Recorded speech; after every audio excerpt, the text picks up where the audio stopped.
உங்கள் husband photo என்னைக்கா பர்ஸில் வச்சுட்டீங்களா? அவனை வீட்டில் வச்சுருக்கதே பெரிய விஷயம். நான் எதுக்கு அவன் ஃபோட்டோ பர்ஸில் வச்சுருக்கேன்?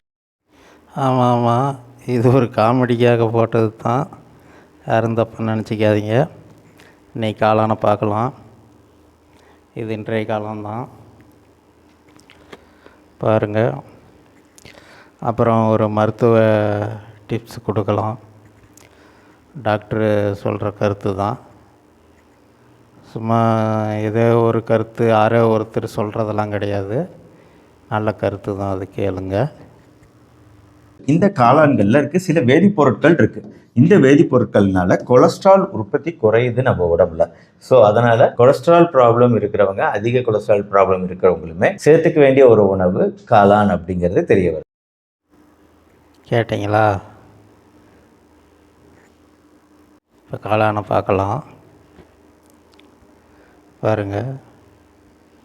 இப்போ தான் காளான் கொஞ்சம் வந்துக்கிட்டு இருக்குது நல்லபடியாக.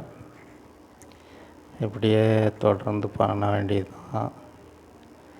செலவுக்கே 2-3 மாதம் தடுமாறியாச்சுங்க. காளான் விதைக்கு காசு ரெடி பண்ணி வாங்குறதே பெரிய விஷயமாக போச்சு. இப்போ சூழ்நிலை அப்படி ஆகி போச்சு. அதனால் அப்படியே முள்ள தான் சரி பண்ணுறதாகுது.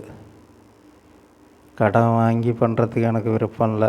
அதனால் வாட்டில் கொஞ்சம் வாழைக்காய் இளநீலாம் வரும், அதை வச்சு தான் அப்படி பண்ணிக்கிட்டு இருக்கிறேன். பாருங்கள், காளான் இப்போ ரெடியாக போகுது.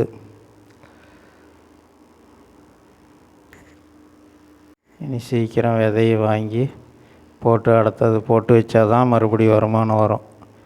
இல்லைன்னா நம்ம பொழப்பு ரொம்ப மோசமாக போயிடுங்க. காளான் தொழில் நல்ல தொழில் தாங்க, செய்யலாம்.